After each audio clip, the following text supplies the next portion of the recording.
Do të flasim në vazhdim për procesin e vettingut në policinë e shtetit, i cili nuk ka vjuar ashtu siç pritej. Për këtë proces është zhvilluar edhe një monitorim nga Instituti për Demokraci dhe Ndërmjetësim dhe është publikuar së fundi edhe një raport. Unë do të kem tani në lidhje të drejtë për drejtë një prej autorëve të raportit, bëhet fjalë për zonjën Rovena Sulstarova. Përshëndetje, faleminderit që jeni lidhur me Aura News. Faleminderit për ftesën. Së pari dua t'ju pyes cilat janë gjetjet kryesore të raportit që keni bërë, raportin e monitorimit për sa i përket procesit të vettingut në policinë e shtetit. Atëherë, sikurse jeni vënë në dieni, Instituti për Demokraci dhe Ndërmjetësim ka publikuar një raport monitorimi. Ky raport vijon, si të themi, si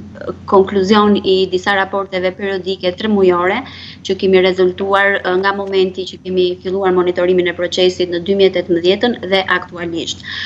Disa nga gjetjet, të cilët janë paraqitur edhe në raport, konsistojnë pikërisht me atë që ju e përmendët edhe në fillim, me ritmet e ngadalta të procesit të vettingut në polici, që nga momenti i miratimit të ligjit në vitin 2018, që nga momenti i konstituimit të organeve të vettingut, zbatuese të vettingut, përkatësisht Komisioni i Jashtëm i Vlerësimit, dhe aktualisht që ne flasim jemi me 16% të subjekteve të cilët janë vlerësuar nga totali 92 subjekte të shortlistuara për fazën e parë të vlerësimit, gradat e para. Ka pas një ritëm të ngadalt, një proces të ngadalt, por nga ana tjetër janë vënë re, si të themi, edhe disa mangësi ose të themi një mosplotësi në lidhje me procesin e gjithëpërfshirjes së aktorëve të interesuar në procesin e ndryshimeve ligjore që ka shoqëruar pikërisht ligjin për vettingun në polici. Pra mendime të cilët janë bërë vetëm në vitin e parë pas miratimit të tij, në një kohë që procesi ende nuk ishte filluar. Këto, si të themi, janë 2 nga gjetjet kryesore. Nga ana tjetër është edhe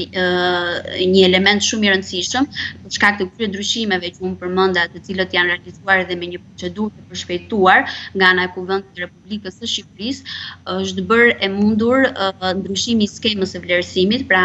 nga një proces vlerësimi me 3 faza, me organe të pavarura, siç ishte fillimisht pra në parashikimin e 2018-s, në vitin 2019 ky proces kalon në 2 faza, duke përfshirë 2 organe, siç është Komisioni i Jashtëm i Vlerësimit, dhe nga ana tjetër është një strukturë që është në varësi të Ministrisë së Brendshme, që është Shërbimi për Çështjet e Brendshme dhe Ankesat, i cila do të vijojë me fazën e dytë të vlerësimit, pra me të gjithë punonjësit e policisë, me gradë dhe të strukturave të tjera të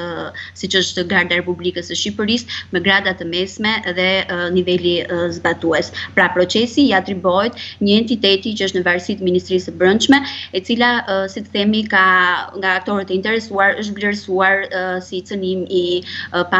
anësisë, i panësisë dhe panshmërisë së procesit. Zonja Sulstarova, ju thatë se procesi ka qenë i ngadalt dhe ende nuk është fituar besimi i publikut në të mënyra se si ka filluar të bëhet vettingu në polici. Në fillim ishte parashikuar një strukturë jashtme, jashtë strukturave të Ministrisë Brendshme dhe të Policisë së Shtetit për të kryer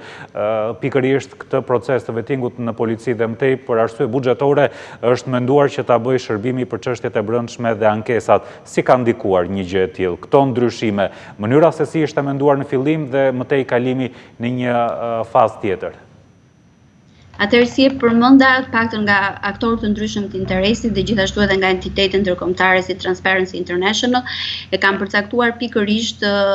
si luhatje të panshmërisë dhe pavarësisë të vetë procesit të vettingut. Fillimisht i parashikuar me struktura të pavarura, siç ishte Komisioni i Jashtëm i Vlerësimit, Komisioni Qendror dhe më pas Komisioni Vendor, i cili do të merret me punonjësit e nivelit zbatues, tashmë kjo i atribuohet pikërisht Shërbimit të Çështjeve të Brendshme dhe Ankesave, një strukturë e cila është në varësi të Ministrisë së Brendshme.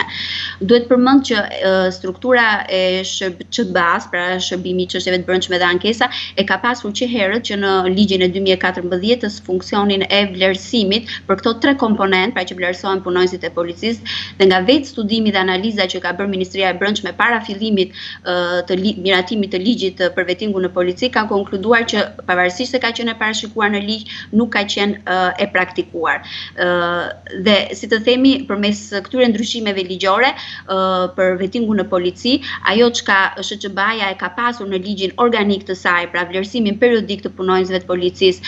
sipas këtyre tre komponentëve që unë përmenda, përmes ndryshimeve të këtij ligji sa i atribuohet edhe vlerësimi kalimtar, pra kjo faza që ne e përmendim vettingun polici për pjesën e parë, që më parë ishte atribuar dy organeve, siç ishte Komisioni Qendror dhe Komisioni Vendor. Pra, aktorët e interesit, sindikata e policisë, edhe mediat kanë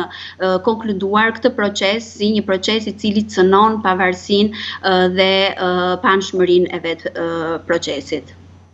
Si do duhet të vazhdoj ky proces në mënyrë që të paktën të jetë rezultativ dhe në fund të kemi një polici të pastruar nga element kriminal, por jo vetëm? Atëherë, ajo çka Instituti për Demokraci dhe Ndërmjetësim rekomandon në bazë të gjithë inputit që kemi marrë nga aktorë të tjerë të interesuar që kanë qenë pjesë e intervistave tona të thelluara, por jo vetëm, edhe të mbledhjes së informacionit në mënyrë administrative, ajo çka rekomandojmë, duke qenë se jemi dhe në prag të ndryshimeve të këtij ligji që aktualisht janë në Kuvendin e Shqipërisë, është që pikërisht të propozohen mekanizma të cilët të garantojnë transparencën, pavarësinë dhe panshmërinë e këtij procesi,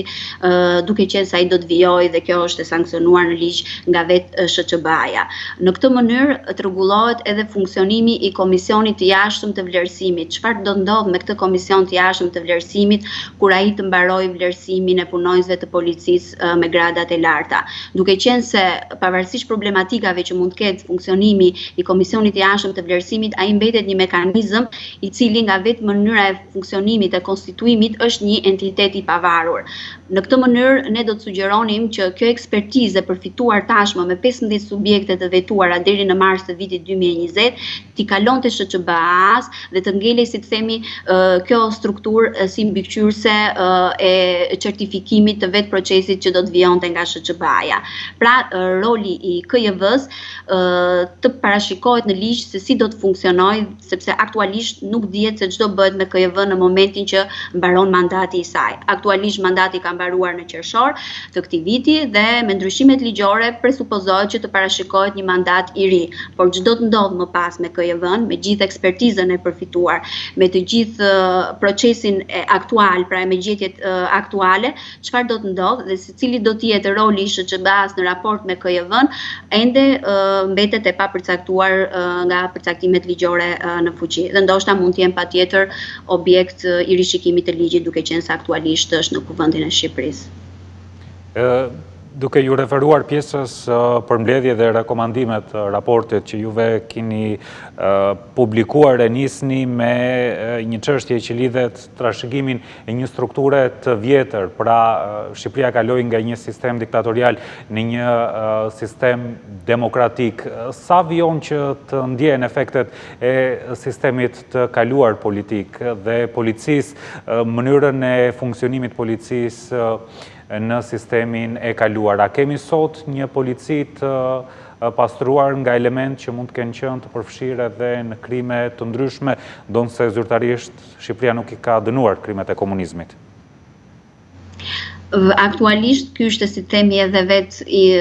objektivi parsor i procesit të vettingut, pra për të pasur një polici të pastër, profesionale, me etikë dhe të pakorruptuar. Dhe kjo ndryshe, si themi, është perceptuar edhe si një vazhdim i reformës në drejtësi. Pra, të pastronin sistemin e gjyqësorit nga prokuror dhe gjyqtar të korruptuar, por që këta që kaluan vettingun, pra këta gjyqtar dhe prokuror, në punën e tyre të mbështeteshin nga punonjës policie të aftë, me integritet dhe profesional. Në këtë kontekst, ky është objektivi dhe qëllimi kryesor i procesit të vettingut. Thash, aktualisht jemi ende në fazat paraprake të tij dhe nuk mund të them që aktualisht ne kemi një polici të pa korruptuar, sepse siç u përmenda edhe në kryet e erës 16% e subjekteve janë vlerësuar, ndërkohë që janë 12.000 të tillë në total dhe 245 vetëm gradat e larta, pra shumë herët për të thënë. Por vetë procesi me këto ritme të ngadalta krijon shumë problematika në funksionimin e vetë strukturës së policisë së shtetit, sepse ndoshta kështu siç e përmendët dhe ju, ata elementë që mund të jenë të inkriminuar, që vazhdojnë të jenë pjesë e strukturave të policisë, duke pasur këto ritme të ngadalta të procesit, do vijojnë të punojnë aty dhe janë lehtësisht të shantazhueshëm. Çfarë mund të bëhet që të kemi një polici më të pastër? Ka nevojë për ndryshime ligjore, jo vetëm për sa i përket procesit të vettingut në policinë e shtetit, sepse në të kaluarën ka pasur, të paktën duke ju referuar edhe raportimeve në media apo edhe çështjeve penale të hapura, ka pasur punonjës policisë përfshirë në trafiqe të ndryshme, punonjës policisë që kanë bashkëpunuar me krimin e organizuar. Ka nevojë Shqipëria edhe nga monitorimet që ju keni bërë që të marrë ndryshime ligjore për të pasur një polici më të fortë, më të pavarur dhe më të aftë për të goditur krimin e organizuar? Ajo që kemi evidentuar edhe nga vetë ky proces monitorimi është që neve ligjet i kemi shumë të mira. Domethënë dhe vetë ligji i vettingut, paktën ligji i parë, hiq këtë pjesën e dytë që thash amendimet e vitit 2019 që patën problematikat e veta për shkak të asaj që Ministria e Brendshme i ka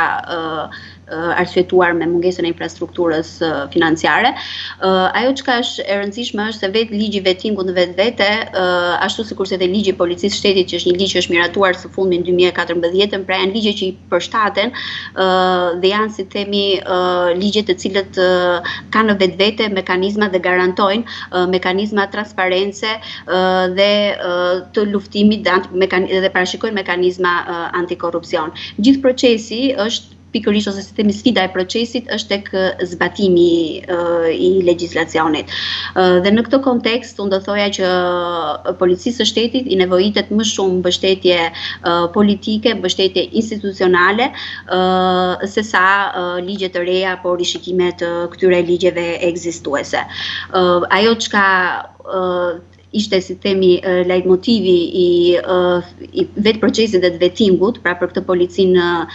e pastër, siç e përmend edhe kreu i asaj kohe i Ministrisë së Brendshme, që ishte edhe iniciatori i procesit të vettingut, që do të shronjoste mos profesionalizmin, mos kompetencën, korrupsionin dhe kriminalizimin radhët e policisë së shtetit, po mekanizma të tillë, si të themi, sa kurojnë simptomën, por jo sëmundjen gjeneruese të policisë së shtetit. Pra, ka problematika, por më së shumti këto janë ose gjejnë zgjidhje duke i dhënë policisë së shtetit një mbështetje një mbështetje të madhe institucionale dhe padyshim mbështetje financiare që ne nga gjithë ky raport monitorimi, por dhe nga raportet të tjera që kemi realizuar për policinë e shtetit në lidhje edhe me aspektet etikës dhe integritetit policor, aspekti financiar mbetet, si themi, një çështje problematike e vetë funksionimit të policisë së shtetit.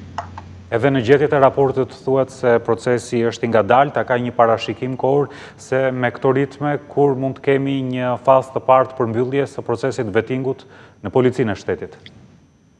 Nuk mund të bëjmë një parashikim, për më tepër ligji në fuqi e mbyllte, si të themi, mandatin e KJ-vës në qershor të 2020-s. Në mendimet e reja me aq informacion sa kam, duke qenë se ato nuk janë miratuar, mendohet që të shtyhet dhe për një vit, ndërkohë për të gjithë pjesën tjetër, pra për 12.000 punonjësit që do të bëhen nga SHQB-ja, ligji nuk përcakton asnjë afat. Dhe kjo është një tjetër kritik që është vënë pikërisht ndryshimeve që u bën në vitin 2019, sepse mos përcaktimi i një afati i mban punonjësit e policisë në stres të vazhdueshëm, sepse nuk dihet se ç'do ndodh me ta, ashtu sikurse e thash edhe më parë, ata që mund të kenë lidhje ose mund të jenë persona që kanë lidhje të papërshtatshme, mund të vijojnë të punojnë në strukturat e policisë së shtetit. Pra nuk mund të bëjmë kohë. Ky procesi deri tanishëm si ka ndikuar në punën e policisë së shtetit? E ka përmirësuar punën policinë e shtetit? Ka përmirësuar radhët e strukturave të policisë? Apo nuk ka sjellë ndonjë ndikim të dukshëm? Jemi ende në rezultatet paraprake. Ju përmenda, janë 15 subjekte. Paktën nga ato intervista që kemi pasur me subjektet e vetuara, procesi më shumë ka pasur vështirësi në procesin e deklarimit, në procesin e gjetjes së informacionit, sidomos për kriterin e pasurisë. Keni parasysh u dha një muaj kohë për gjetur gjithë informacionin për të provuar pra të gjithë asetet e tyre të luajshme, të paluajshme për sa i përket kriterit të pasurisë. Ishte një proces që ishte masiv për 12.000 punonjës, ndërkohë një afat një mujor dhe institucionet përgjegjëse që mbajnë këtë informacion duhet të përgjigjeshin të 12.000 subjekteve brenda periudhës një mujore. Duke pas parasysh edhe informalitetin që karakterizon ekonominë e vendit tonë, sidomos për periudhat më të përparshme, ku ishte vështirë për gjetur burimet e krijimit të pasurive të ndryshme, dhe ky ka qenë, si themi, elementi ose vështirësia e gjithë procesit nga ana e punonjësve të policisë. Pra kanë pasur vështirësi në plotësimin e dokumentacionit, në gjithashtu plotësimin e formularit për deklarimin e pasurisë, pavarësisht se policia e shtetit ka asistuar me burime shtesë njerëzore për t'i ndihmuar punonjësit e policisë në plotësimin e formularëve, por si themi vështirësia më e madhe ka qenë tek gjetja e provave për të mbështetur këto deklarime që ato kanë bërë, pra vërtetime nga hipotekat, nga zyrat e ndryshme të cilat vërtetojnë pasuritë e punonjësve të policisë. Pra procesi kryesisht ka qenë i vështirë dhe ky ka qenë impakti i parë i punonjësve të policisë. Një proces i shkurtër në kohë për të gjetur kaq shumë të dhëna në lidhje me pasuritë e tyre. Pak më lehtë ka qenë për kriterin tjetër për sa i përket pastërtisë së figurës dhe gjithashtu profesionalizmit, duke qenë se këto janë institucione të cilët funksionojnë me policinë e shtetit brenda për brenda dhe informacioni ka qarkulluar më lehtësisht. Por nuk mund të them që kjo ka pasur një impakt, sepse vetë punonjësit e policisë nga ato intervista që ne kemi pasur, sepse pjesa më e madhe thash nga ato që ne kemi intervistuar e kanë kaluar procesin e vettingut, kanë qenë, si themi, mbështetës, thjesht e kanë parë si një proces formal dhe një proces të vështirë në pjesën paraprake, pra deklarimin e të dhënave për sa i përket kriterit të pasurisë. Dhe me një pyetje të fundit dua ta mbyll pikërisht me këtë çështje. Rrezikojmë që në fund kemi vetëm një proces formal dhe jo një strukturë policie të vetuar, të rivlerësuar? Besoj fort që dhe me këto ndryshime ligjore, të cilat janë aktualisht në Kuvendin e Shqipërisë dhe duke pas parasysh edhe përfshirjen që duhet kenë grupet e interesit, parashikimi mekanizmave antikorrupsion, parashikimi mekanizmave të transparencës që do të garantonin zbatimin efektiv të këtij ligji, do të na bënte të mundur që të kishim një proces më të suksesshëm. Pra, nëse merrem parasysh këto, nëse vetë